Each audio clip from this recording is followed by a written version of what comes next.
8절에서 우리 14절까지 로마서 13장.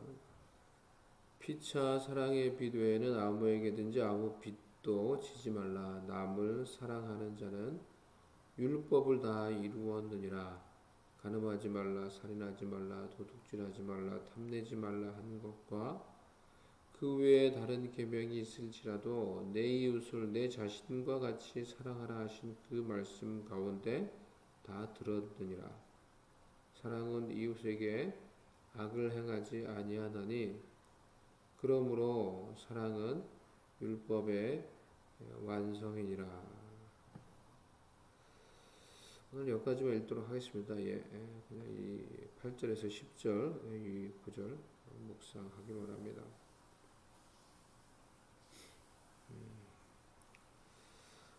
바울이 사랑의 빚 외에는 아무에게도 빚을 지지 말라, 아무 빚도 지지 말라. 남을 사랑하는 자는 율법을 다 이루었느니라 라고 이렇게 말씀을 하였습니다.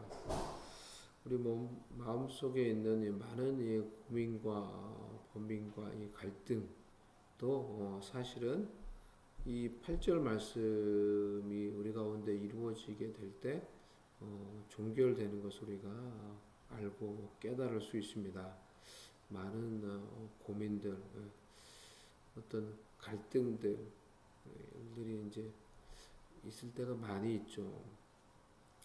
그것이 이제 인간관계의 어떤 이 가운데 생기는 어떤 오해나 또 어려움, 또 여러 그로 인해서 갈등이 생기는 경우가 우리의 삶 속에는 끊이지 않고 이제 일어납니다.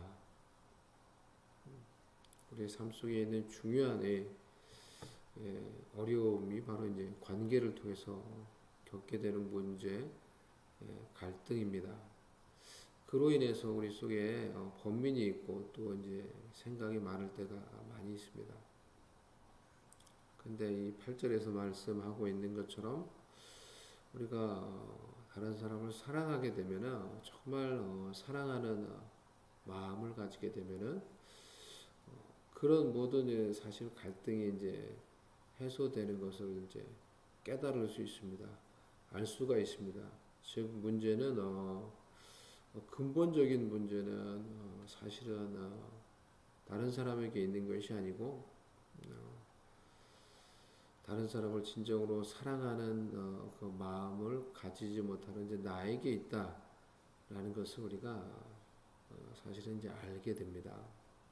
남을 정말 사랑하면은 사실 그 모든 문제들이 해결되는 거예요. 내 마음속에 있는 모든 고민과 갈등과 번민이 사실은 이제 해결되는 거예요. 수많은 갈등이 있고 또 오해가 있고 번민이 있지만은 내가 그런 어려움을 겪고 있는 어떤 그 사람을 정말 사랑하게 되면은 우리가 그런 고민과 갈등으로부터 자유로워질 수 있죠. 그냥 사랑합니다. 라는 그 한마디 안으로 말로 사실은 이제 그 모든 오해와 갈등들이 사실은 다 해소될 수 있는 것이죠. 그래서 사랑이 율법의 완성이라 이라고 바울이 이제 말을 하고 있습니다. 예수님께서 이 율법의 완성을 예수님은 결국 사랑으로 이루신 것이죠. 그리고 우리에게 그것을 이제 말씀을 해 주신 것입니다. 그래서 사랑하면 되는 것입니다. 사랑하면 우리도 율법의 완성을 이룰 수 있는 것이고 하나님의 말씀을 온전히 순종할 수 있는 것이고 우리 삶 속에 일어나는 문제, 중요한 이 문제들 중에 하나인 이 관계 가운데 겪는 그 문제를 우리도 해결할 수 있게 되는 것이죠. 그래서 그런 사랑이 우리 가운데 있게 해달라고 우리가 기도하는 것이 우리 가운데 필요합니다. 하나님의 사랑으로 우리가 사랑받고 하나님의 사랑으로 우리의 마음이 체험받고 또 그래서 우리의 사역과 삶과 이 모든 관계를 통해서 결국 우리가 다른 사람을 그렇게 사랑하기 위한 것이죠. 그렇게 이제 사랑을 실천하기를 위한 것이죠. 우리 공동체 가운데 우리가 정말 공동체를 이루기를 원하고 또 이루어야 된다고 하면은 어떤 공동체입니까? 이런 사랑이 있는 공동체를 이루기를 원하는 것입니다. 우리의 관계 가운데 이런 진정한 사랑이 있는 공동체를 이루기를 원하는 것입니다. 그래서 제 마음속에 여러분의 마음속에 이런 다른 사람을 향한 진정한 사랑이 있기를 간절히 소망합니다. 제 가운데 이런 사랑이 부족해서 결국은 이제 목회를 하고 또 관계를 맺는 데 있어서 이런 사랑이 부족해서 내가 이렇게 실수를 하고 또 이렇게 실패를 하는 경우가 많이 있구나, 많이 있었구나 라는 것을 결국은 이제 다시 더 생각을 해보게 됩니다. 무엇이 잘 안 됐을 때, 어떤 일들이 잘 이루어지지 않았을 때, 여러 이제 합리적인 이유들을 사실은 찾을 수 있습니다. 제 입장에서 여러 가지 어떤 합리적인 이유, 무엇이 문제였기 때문에, 저분이 어떻게 행동했기 때문에, 참 저런 상황이었기 때문에, 참 납득할 수 없는 어떤 상황이었기 때문에, 제 입장에서 여러 가지 합리적인 이유를 찾을 수 있고 얼마든지 이제 그런 익스큐즈를 이제 찾을 수 있습니다. 저는 어떻게 보면 그런 늘 어떤 갈등이 있었고 또 이제 무언가가 잘 이루어지지 않았을 때, 예? 늘 그런 합리적인 이유들을 어떻게 보면 찾아왔던 것 같아요. 그런 것들을 늘 말하고 계속. 왜냐 그렇게 됐기 때문에 이제 쉽게 말하면 저분이 저렇게 했기 때문에 이제 어쩔 수 없었다라는 것이죠. 그런 합리적인 이유와 변명들이 늘 내 가운데 있었던 것 같습니다. 근데 그런 합리적인 이유와 변명들을 붙잡을 때 결국은 그것이 나에게 이제 쉴드가 되는 거예요. 나를 이제 보호해주는 어떤 이 장벽이 되고 나는 그것을 기대서 또 계속 분노하고 그것이 의로운 분노인지 어떤 분노인지 모르지만은 계속 분노하고 이제 또 나를 계속 이제 정당화할 수 있는 어떤 이 구실을 갖게 되는 것입니다. 그렇게 찾게 되는 것입니다. 근데 이제 많은 경우 이제 그런 것들을 이제 다 생각을 해보고 하나님 앞에서 정말 내 자신을 좀 더 진실되고 객관적으로 이제 보려고 이제 하면 할수록 내 마음속에 이건 내 부족한 것은 무엇인가라는 것을 생각을 해보면은 내 속에 한편으로 진정한 사랑이 없기 때문에 내가 그런 어려움을 겪은 것이구나. 그런 갈등이 내 가운데 늘 어떻게 보면 있는 것이 아닌가라는 것을 또 생각을 하게 됩니다. 사랑이 있으면은 우리가 온전히 하나님의 뜻을 이룰 수 있는 것이죠. 온전히 하나님이 기뻐하시는 그런 열매를 하나님의 말씀을 우리가 이룰 수 있게 되는 것입니다. 그래서 진정한 그 사랑이 우리 가운데 있고 행해지기를 간절히 소망하며 기도합니다. 그럴 때 타인을 향한 원망과 관계 가운데서 겪는 그 어려움으로 인해서 생기는 이 범민과 갈등, 그 모든 것들이 사실은 해소되는 것입니다. 사랑합니다. 사랑합니다. 이 한마디로 사실은 다 이제 끝나는 거예요. 오래전에 이제 봤던 아주 이제 멋있는 영화, 이제 명작이라 할 수 있죠. 흐르는 강물처럼이라는 영화가 있습니다. 그 영화 정말 이제 제가 본 영화들 중에서 이제 제가 두 번 정도는 본 것 같은데, 두 번 이상을 본 것 같은데요. 정말 잘 만든 영화죠. 그 영화가. 너무너무 이제 하여튼 명작이고 마음속에 깊이 깊은 감동과 여운이 남는 이제 영화입니다. 그 영화 얘기를 짧게 제가 이제 말씀을 드리면요. 두 형제의 이야기예요. 두 형제가 있고 아버지는 목사님입니다. 아주 저기 그러니까 저 북쪽인데요. 이제 미국의 이제 그쪽에서 어떤 시골에서 있었던 그 이제 어떤 보면 그쪽을 배경으로 하는 그런 이제 뭐 이야기입니다. 한 가족 이야기인데. 그 아버지는 목사님이고 그 엄격한 보수적인 이제 목사님 안에서 이제 두 아들이 자랐는데 둘째 아들이 브래드 피트예요. 이제 첫째 아들로 나온 분은 제가 이제 이름은 잘 모르겠는데 첫째 아들이 있고 둘째 아들이 있고 둘째 아들이 브래드 피트고 그 둘째 아들은 이제 늘 이제 어렸을 때 막 노는데 늘 용기가 충만해. 그러니까 모험심이 아주 강하고 이제 막 그런 게 둘째예요. 우리 집도 둘째가 그렇거든요. 이제 좀 모험심이 강하고 둘째가 보면 호기심이 강하고 어렸을 때부터 그랬어요. 근데 그 영화에서도 이제 둘째가 그래요. 아주 그러니까 좀 남자다운 거죠. 되게 멋있고 이제 첫째는 근데 좀 온순하고 이게 좀 지적이고 이제 그래요. 그 둘이가 형제로 완전 다른 거예요. 완전 다른 이제 두 형제가 하지만 이제 늘 같이 잘하는 것입니다. 잘하고 그래서 이제 자라서 이제 전혀 어떻게 보면 조금 이제 다른 삶을 살게 되는 것이죠. 형은 그래서 열심히 공부해서 이제 교수가 되고 이제 사랑하는 어떤 이 여인을 만나서 이제 막 결혼을 이제 막 하려고 하고 막 내용이 그렇습니다. 그막이 형님이 공부 잘해서 뭐 교수가 되고 근데 둘째는 그 동네에서 이제 기자가 된 거예요. 이제 의협심이 강하고 용기가 있고 그러니까 이 친구가 이제 그런 기자 일을 한 거야. 그래서 기자로서 어떤 그 동네 그 지역에 이제 어떤 이 잘못된 그런 어떤 비리들을 조사하고 그것들을 이제 막 적는 어떤 그런 일들을 이제 막 추진하고 있었어요.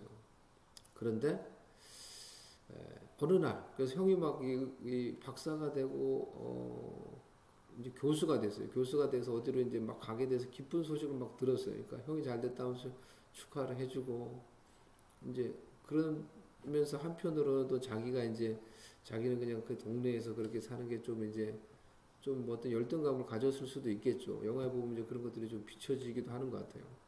근데 그리고 나서 이 동생이 그날 밤에 어떤 이 잘못을 하는 어떤 나쁜 이 무리들을 이제 만나러 쉽게 말하면 뭐 취재 그런 비슷한 걸 하러 갔는데 그날 그들에게 그 동생이 이제 살해를 당합니다. 살해당했다는 소식을 이제 가족이 듣게 돼요. 그들한테 이제 살해를 당하는 거야. 온 가족에서 슬픔에 충격에 이제 빠지는 것입니다. 아버지가 이 둘째 아들의 이제 목사님이니까 둘째 아들의 장례식을 이제 인도하면서 이제 하는 설교가 마지막 영화에 나와요. 근데 그게 너무 명설교예요, 진짜. 영화 속에서 나오는 설교인데도 어쩌면 그 자기 가족 이야기를 합니다. 자기 두 아들 이야기, 가족 이야기를 하는 거예요. 우리가 가족으로 때로는 살지만은 서로를 우리가 깊이 이해하지 못할 때가 많이 있습니다. 서로 가족이지만은 서로를 때로는 이해하지 못하고 서로를 잘 알지 못하는 경우가 많이 있다는 거예요. 그러니까 자기 가족도 그랬고 두 형제도 어차피 그랬던 그런 얘기죠. 이제 그 결론은 이런 거예요. 하지만 우리가 서로를 잘 이해하려고 해도 그 사람을 잘 이해하지 못할 때가 있다는 거예요. 우리가 때로는 서로를 이해하는 데서 늘 부족하지만은 그래서 우리가 서로를 잘 이해할 수 없지만은 하지만 우리는 사랑할 수 있습니다. 이제 그렇게 우리가 서로를 완전히 이해하지 못한다고 할지라도 우리는 서로 사랑할 수 있습니다. 그게 그 아버지의 둘째 아들의 이 장례식에서 아버지가 했던 그 설교였어요. 그 설교. 첫째 아들이 그 영화는 이제 보면은 이제 늙어서 다 가족들이 다 떠나고 이제 첫째 아들이 늙은 이제 할아버지가 돼서 그 옛날에 자신의 가족들에게 있었던 이야기를 떠올리며 거기서 이 아버지하고 또 이제 이 자기 동생이었던 그 동생하고 크면서 했던 게 저 플라잉 낚시를 이제 했던 거거든요. 근데 그 추억을 떠올리면서 이 큰아들이 늙은 할아버지가 되어서 혼자 그 플라잉 낚시를 이렇게 던지면서 자신의 가족들, 어떻게 보면 다 지금은 자기 곁을 다 떠났겠죠. 자신의 동생, 이제 아버지마저 다 이제 다 자기 곁을 떠났겠죠. 그 자신을 떠난 자신의 가족들 간에 있었던 그런 추억들을 떠올리며 이렇게 낚시를 던지는 그런 이제 모습으로 이제 영화가 그걸 회상하는 거예요. 이 큰아들이. 그러면서 영화가 다시 이제 쫙 이제 맞춰집니다. 그런 영화 스토리인데요. 그 영화 같이 우리도 그렇습니다. 우리의 가족 간에도 그렇고 교회 공동체 간에도 때로는 우리가 서로를 이해한다는 것이 참 이제 어려울 때가 많이 있습니다. 왜 저렇게 행동을 하실까? 이해가 안 될 때가 많이 있습니다. 근데 단순히 우리가 우리의 이해에 근거와 명분을 두고 저분을 이해할 수 없기 때문에 내가 사랑할 수 없어, 용서할 수 없어. 그렇게 접근할 때 우리는 사랑하는 일에 있어서 이제 성공하기가 어려울 것입니다. 하지만 이 영화에서 그 목사님이 했던 그 설교의 메시지 같이 우리는 누군가를 다 이해할 수는 없지만은 사랑할 수 있습니다. 우리의 가족도 마찬가지이고 교회 공동체 안에서 성도와의 관계도 마찬가지고 우리 인간관계에서 갈등을 겪을 때도 마찬가지라고 생각합니다. 내가 저 사람을 다 이해할 수 없어. 도저히 이해할 수 없어. 그것을 가지고 우리는 때로는 분노하고 화내고 그렇게 말하지만은 다 이해하지 못하지만은 그럼에도 불구하고 우리는 사랑할 수 있습니다.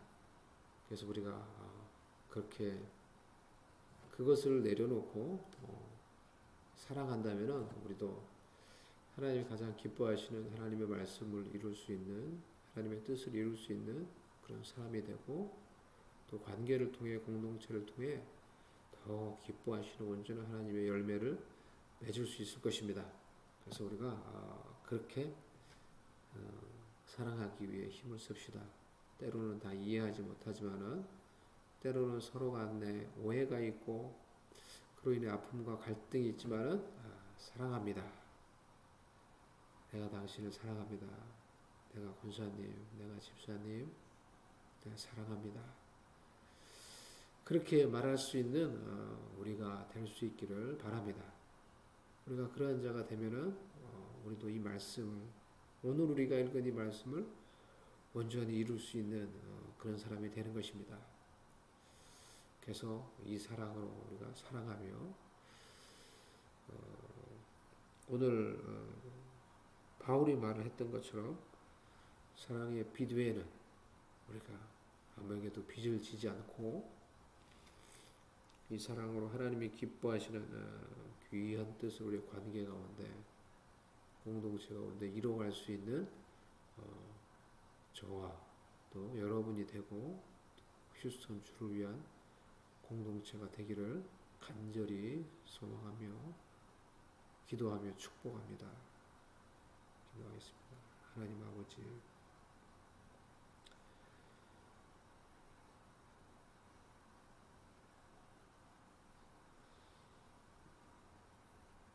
우리가 때로는 서로를 다 잘 알지 못하고 또 온전히 잘 이해하지 못해서 서로에게 아픔을 주고 또 상처를 주며 우리의 관계 가운데 또 고민이 있고 갈등이 있을 때가 많이 있음을 고백합니다.